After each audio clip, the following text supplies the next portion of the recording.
everybody!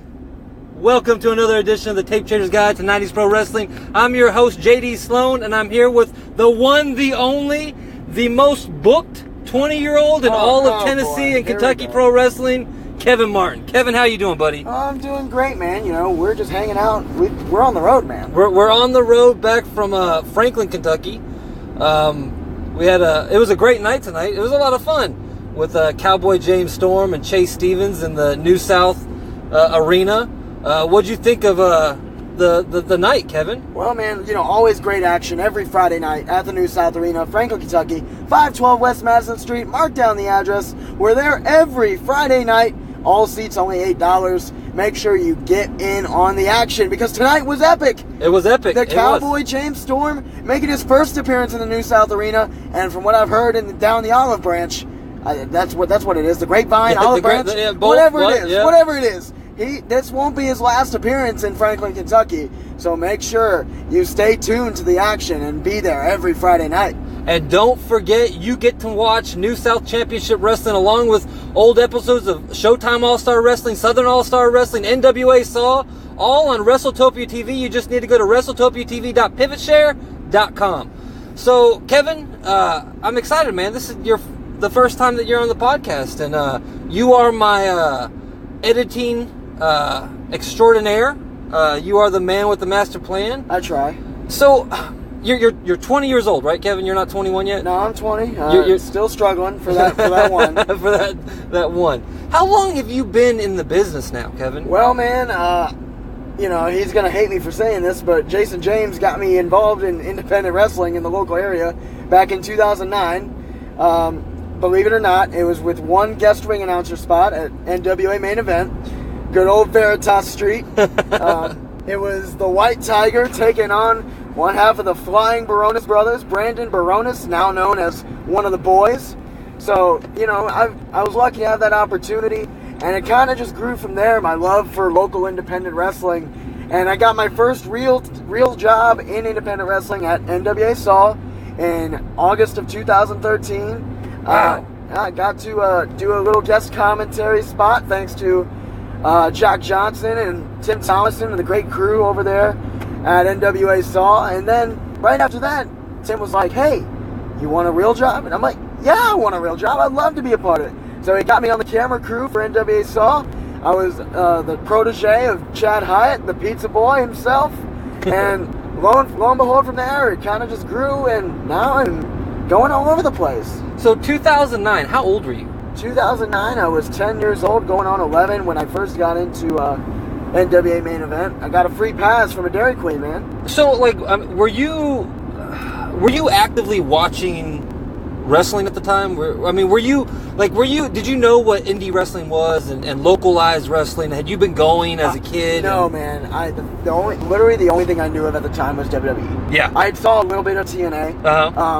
But it was WWE straight through and through. Because that's all I had on my TV, because all I had was basic cable. So I watched SmackDown every Friday. Did you kind of, like, when your first indie show, did you kind of assume you were going to watch something like WWE? I mean, what did you think? Like, what made you even like? Well, you know, my dad knew how much I loved wrestling, and he had ended up getting free passes for NWA Main Event at, I think it was Dairy Queen.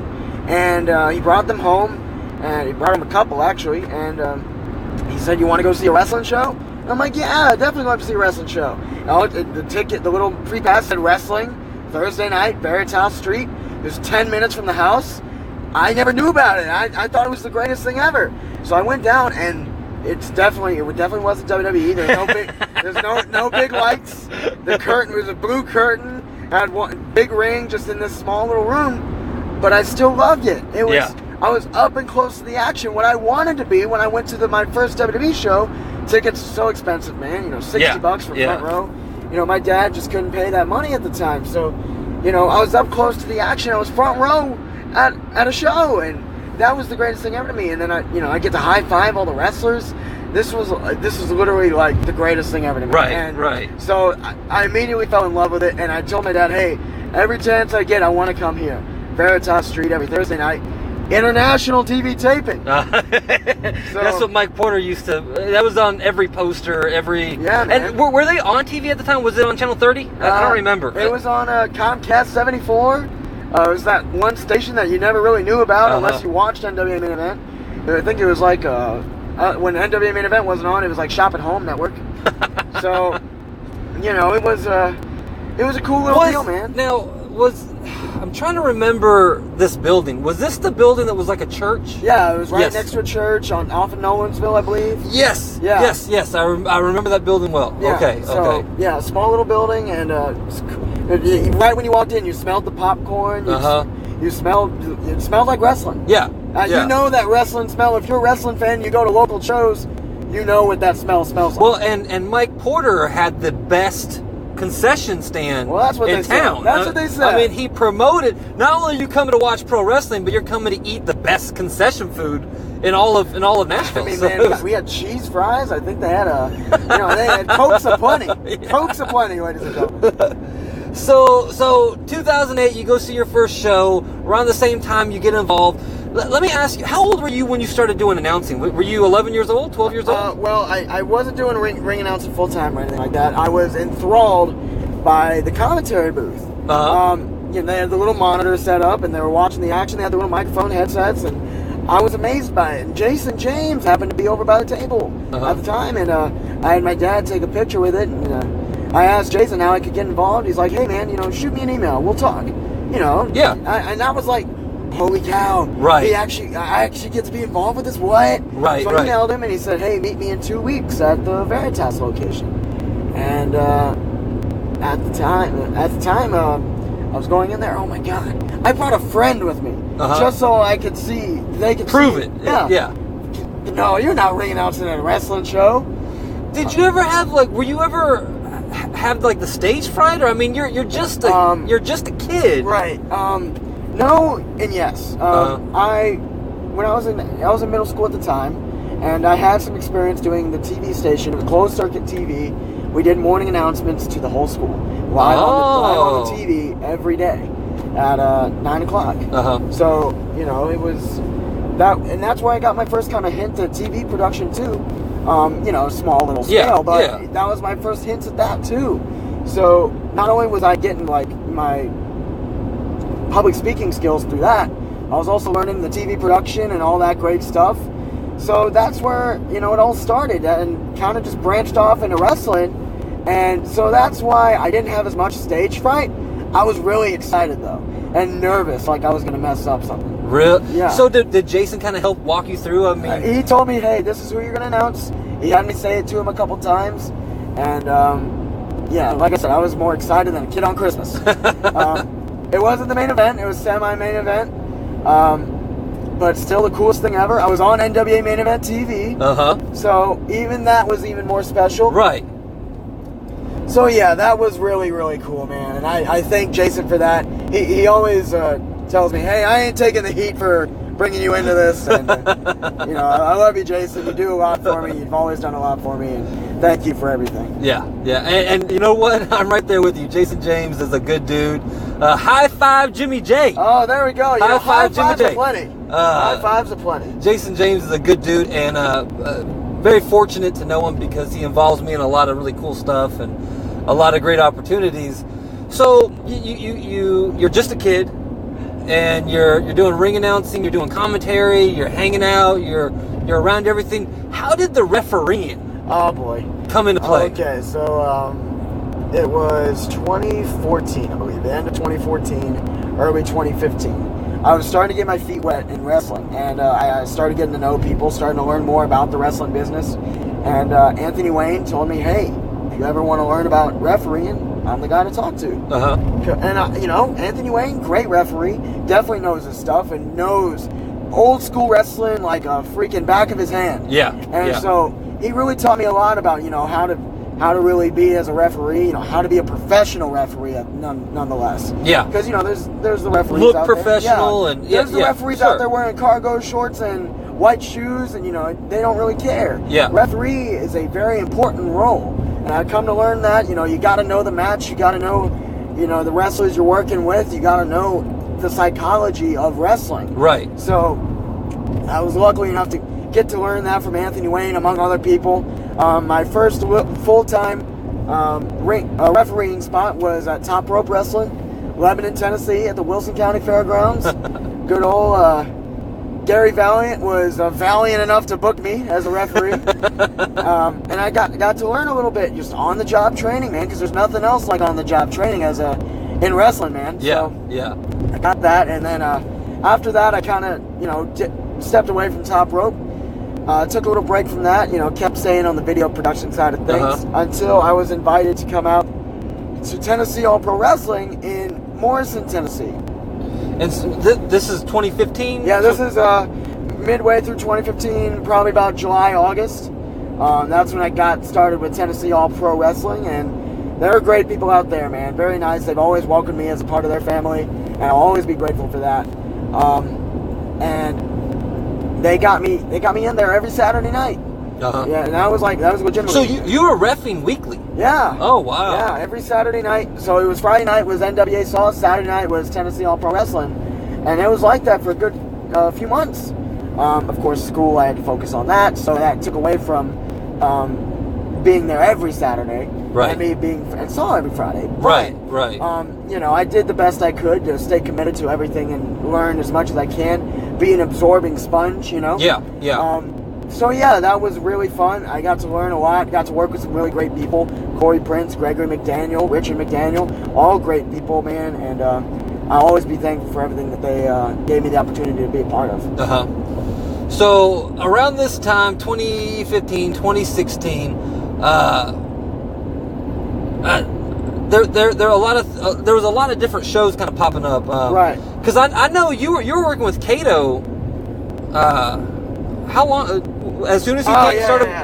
It was UWLA Lucha Libre, man. Was it as soon as he came to town? It wasn't as soon. I believe it was 2016. I want to say 2016. He started doing shows at Fantasy Hall out in Antioch.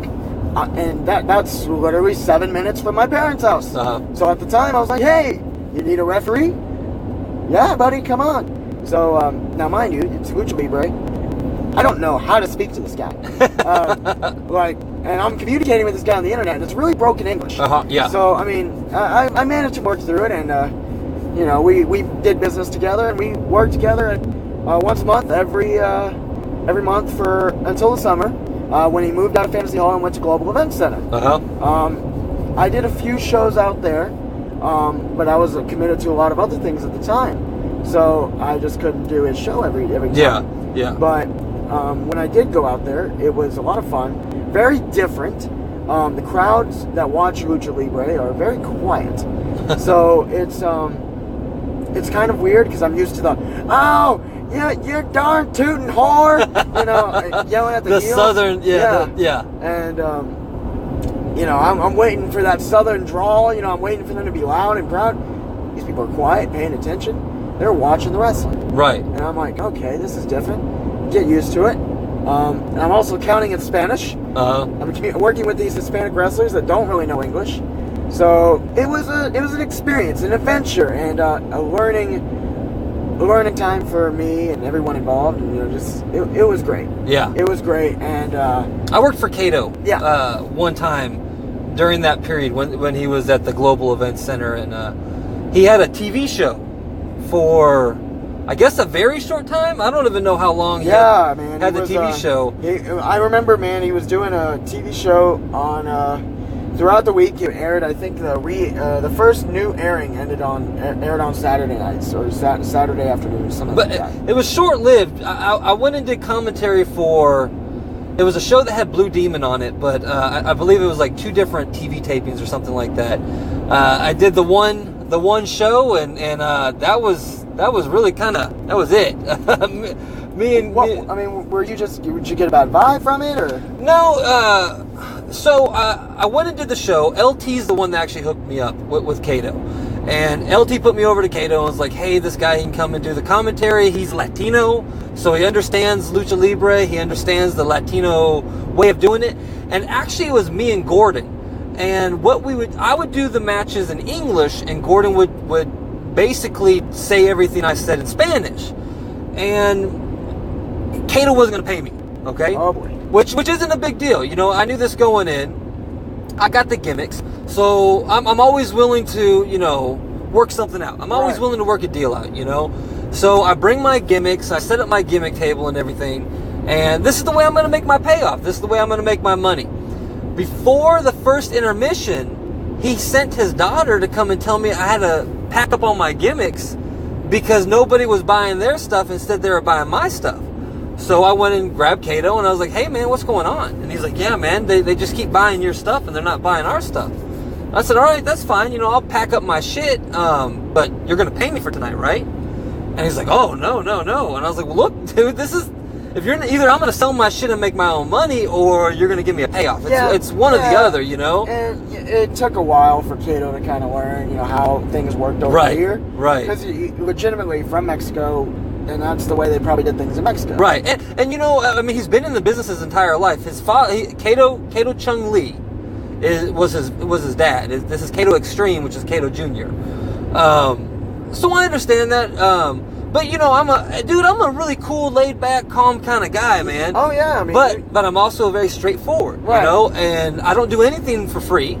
But I have no problem with making my own money. You know, I understand how to make money in this business, and so I understand not everyone has money for a commentator. You know, that's cool. But let me make my own money, you know? And so, unfortunately, there was never any kind of beef between me and Cato, or anything like that, but I just kind of made the decision, hey, this dude just basically wants me to work for free, and he doesn't want me to do anything to make any money. So it's not really the best for me. And by the next show, I believe that the TV was already off, so he didn't need me anyways, you know?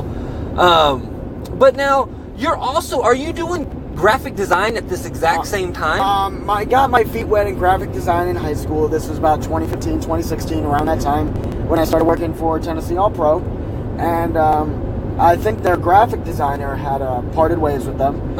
And so they were like, hey, can you do posters? Well, I kind of did them for Top Rope for a little bit. I can try, because I didn't really know much about making posters. I kind of just did what I could. Right. And I progressively I learned and got better at it. But yeah, man, that's where graphic design started too. I was always told if you learn every role in the business, you'll always have a role in the business. Right. So that's why, you know, I tried to find everything outside of wrestling I wanted to do. Right. Because, you know, wrestling is a very, very, very strenuous thing, and you have to have a very great body for it. Justin, I don't know if you know this, but I'm a skinny Asian white boy. I can't really... Who likes potatoes? All right, yeah, I like my potatoes, I like my carbs, but it definitely doesn't pack on any weight, because I'm my body's just acclimated to getting rice every week, and it just doesn't work out, or I don't know, man. But, yeah, man, that's where graphic design came about, and kind of just, that's where the good old L29 Designs kind of made its roots. L29 Designs. Make sure you check it out on Facebook for all your graphic design needs. Well, now that you say that, I gotta go make a Facebook page. Damn it, Justin. So, like, now, so where are we at now? We're at 2015, 2016. Around that time. Right. Early 2016 now, or now we're getting into summer with Cato, and then after that, wasn't no more Cato. So we're getting out to end of 2016. So now we are starting to move past NWA, we're moving past NWA Saw, and now moving into NWA New South. Right. So kind of explain, because it was David Martin, right? Was it Tim and Tim, Farron Fox? Yeah, Farron Fox, David Martin, better known as Farron Fox, and then Tim Thomason. Better known as Kroll. Yeah, and Richard Lowe. They all got together and made New South Championship Wrestling happen every Friday night in Franklin, because we had moved out of the sawmill. Did it start in Franklin? Didn't it start in Bowling Green? Well, New South had occasional shows in Franklin, Kentucky still. Just as New South Championship Wrestling standalone. They did Franklin, they did Bowling Green, they did Hardin. You know, they did shows all around central Kentucky. And southern Kentucky. And then in Nashville, they were still running the NWA Saw. Yeah, because we had moved out of the sawmill, I believe. We did Collision Course, and we kept it going all the way until about 2015. And then after about March 2015, I believe it was, We closed the doors at the sawmill. Just a lot of things happened. The winter beat up the sawmill, and just things weren't really going the way it should have. And so, unfortunately, the sawmill closed its doors. It was just a business decision. Nothing against the great city of Millersville. Just a business decision we had to make. And we did Slam Fest right after that in the summer with X-Pac, and then we started partnering up with New South Championship Wrestling, and we did some TV tapings for them at their Franklin, Kentucky shows, the Boys and Girls Club. And 2016 rolls around, and here we go. We're firing forward every Friday night. Franklin, Kentucky, 512 West Madison Street. And I remember I helped tear apart that building and build up New South Championship Wrestling in there, man. And it was a piece of work, but it got done. And the great city of Franklin has welcomed us into their community. And it's been a fun time ever since, an adventure. So when did James Carver come into play? When did... Because I remember doing a show in Lebanon, and it was an NWA Saw show. And David Martin was still there. I believe the Carnies won the tag titles. Jeremiah Plunkett won. Yes, this was definitely. I remember this time. This was. Yeah. This was right at that time. This was, I believe, still 2016. This was right before we went to the New South Arena. Yes. So. Yes. We did the shows in January, TV tapings out there, and then we moved to the New South Arena in April of 2016. April 22nd, I want to say. And then we went from there, and David Martin did shows out there. I just keep saying David Martin. He's going to beat me up one day for that. Farron Fox was doing shows out there until, I want to say, roughly October, November. And he was getting a new role, with his life and everything. So his personal life kind of took him for different plans. Much more, they say, real life's always more prosperous than wrestling. So he got a new role in his personal life, and he ended up working, I believe, for the school district out in Clarksville. So great for him. So his wrestling roles kind of, he had to take a step back. Right. So he gave it to James Carver. James Carver. And it was, I believe, October 2016, I want to say. And we kind of started moving forward with that when the new year rolled around. So, I think we did some stuff with James, and it kind of just grew from there. James Carver took over full time in 2017, and man, oh man. Yeah. We got some adventures with James Carver. Yeah. You've got some adventures with James Carver, Justin. Carver he's a wild man, isn't he? He's a wild man. That dude gets fired up. Fired Up with James Carver. Check it out on Podbean. Yeah, check it out on Podbean, Google Play, iTunes. Make sure you check out James Carver and listen to his podcast. Yeah. Right after you're done listening to this, listen to James Carver's podcast, guys. You'll get a little insight into the life of a man that doesn't sleep, I don't think. So, what's crazy is, now, we're in the middle of the year in 2016. Me and my crew, we're all working for AWA Arcadian Wrestling. The absolute catastrophe that turned out to be, the ridiculous, that was a fucking adventure. That was man. That was something. I was originally going to be a part of that adventure. Well, you got lucky. I was going to be a part of that adventure until it snowed out. You got lucky. I actually went to the first show. The first show was like 5 fucking hours away. I don't even know. It wasn't that far away. It was Centerville. It was good lord, dude. Centerville is in the middle of nowhere, and it gets snow. We do that show. We're supposed to do what, three? I think three shows. I think it was a 3-day tour, but we just did the one. So that was in January, same time. Then the next shows don't pop up until April, and so we're running from April till September, right? April till September is when AWA Arcadian runs. It's just a complete catastrophe. It's ridiculous. There's so much to talk about. I don't even know where to begin with that. I think there's a whole shoot interview. If you go back in the archives, you can listen to Francisco's episode on the podcast. And Francisco Chiazzo, he talks about the ridiculousness of AWA.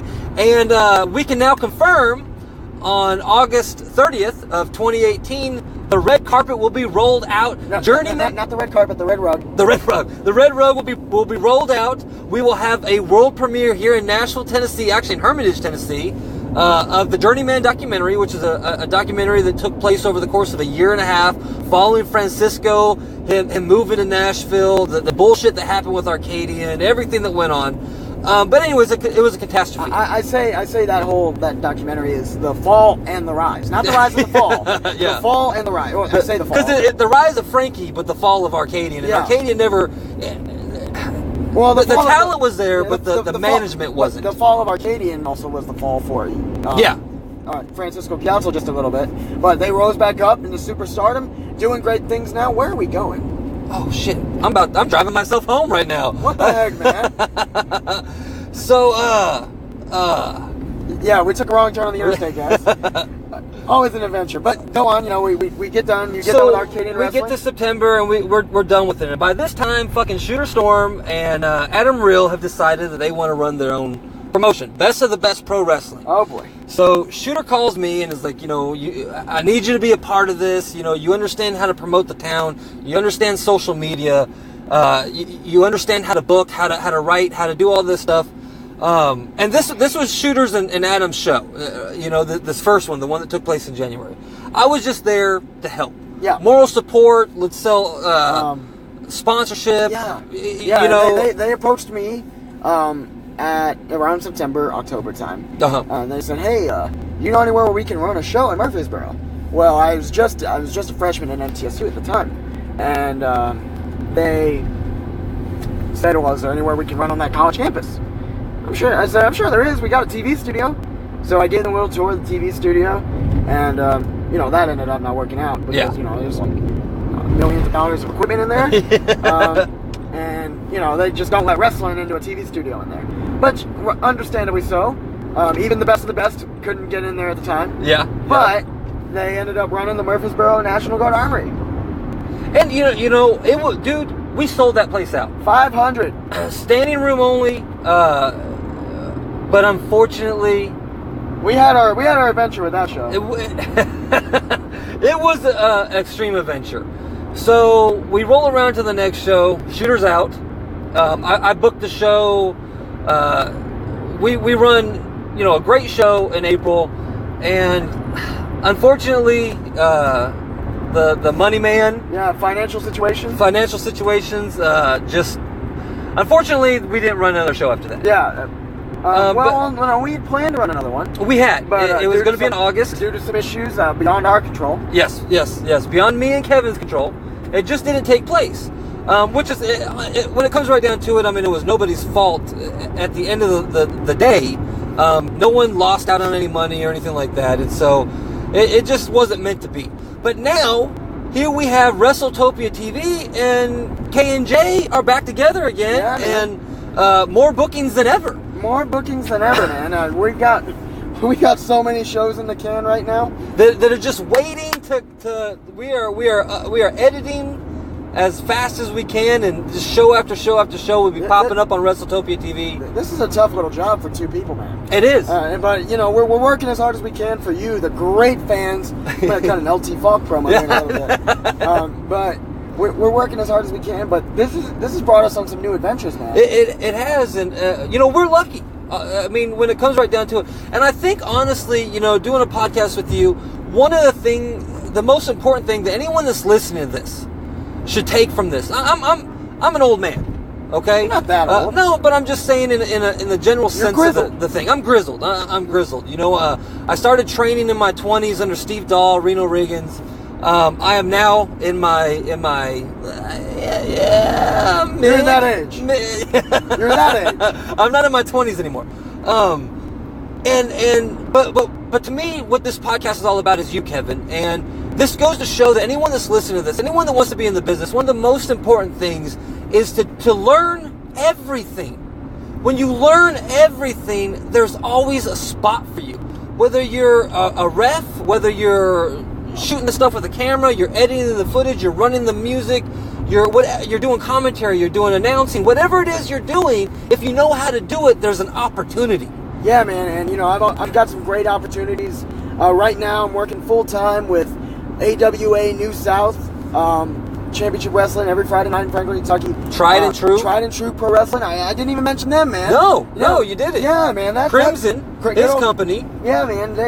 They've always been really good to me. They've got me in a great role out there. I'm production manager, leading the charge on making sure the shows go well, production-wise, and making sure that we kind of stay on time, because, some of these wrestlers, man. Yeah. Some of these wrestlers don't just, they need to know. But... Well, I mean, I had Jeremiah Plunkin on the podcast a while ago, so if you go in the archives, you can listen to Jeremiah's interview where he talks about TNT, and he's the head trainer at their training facility. And this company, it's Crimson's company out in Clarksville, Tennessee, and it's really, I mean, man, it's something else. It's exploded, man. It's definitely something that a lot of companies strive to be. Yeah. But it's something that they've worked a lot to make happen. And they've really become a part of the community in Clarksville. I commend Crimson, his wife Heather. Do I take Briley? I think, we take Briley because we go to we're going east. Here we are on a podcast talking about what fucking... Well, anyways, before I was so rudely interrupted, my bad. directions. But, Crimson, Heather Mayweather, Dana White, Brandon Casper, Mug Worley, the list goes on and on. And they've got such a great crew out there, such dedication to being the best company in their area. Yeah. And I commend them for everything that they do, because they do some really awesome work out there. And the work has proven itself to be seen. They're drawing 800, 900, 1,000 people. Yeah. Coming to these shows, man. Be a part of the experience. Be a part of wrestling in this area. We got a tractor trailer about to kill us, man. It's okay. We're still alive. We're still alive, man. It's fine. So yeah, we've come this far, man. You've done a lot in this business, and I've been lucky enough to do a lot myself in this business. Yeah. In the 5 years it's nearly been, I've been able to do so much. I worked out of state. Not many, people my age or doing what I'm doing can say that. Yeah. I was able to work thanks to James Carver. I worked in Cannleton, Indiana. That was a great show, right? I mean, it was great show, great turnout, great reception by everybody involved. Just a great night. Wrestling is really great when it's done right. Wrestling is great when it's done right, Justin. Yes. Yes. There's so many promoters out there that don't do it right, and it makes me so sad. Fires me up. I got to go on the James Carver podcast for that. James, if you're listening, take the hint, brother. But yeah, man, there's so many things we could talk about, but they're not going to listen to little old Kevin Martin. Yeah, we'll go ahead and wrap it up, but this was a great podcast. And like I said, I think that people should really take away from this is just the ability to go out there and learn. If you want to be a part of pro wrestling, you can. It's all up to you. It's about what you're going to give to the industry, not about what you're going to take. Right. And that's really what it comes down to. So, Kevin, where can people find you on social media if they want to follow you? Yeah, man. If you want to be my Facebook friend, you can follow me on Facebook, facebook.com/BigK615. You can also follow me on Twitter @KJM615.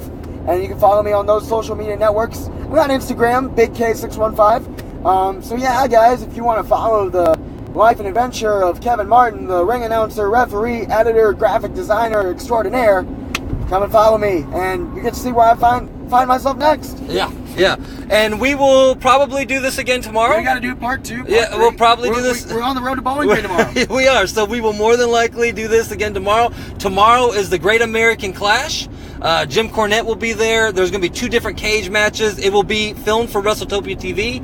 And I'll leave it at this. Just don't forget that tape trading in the 90s was fucking awesome. Yeah, there we go.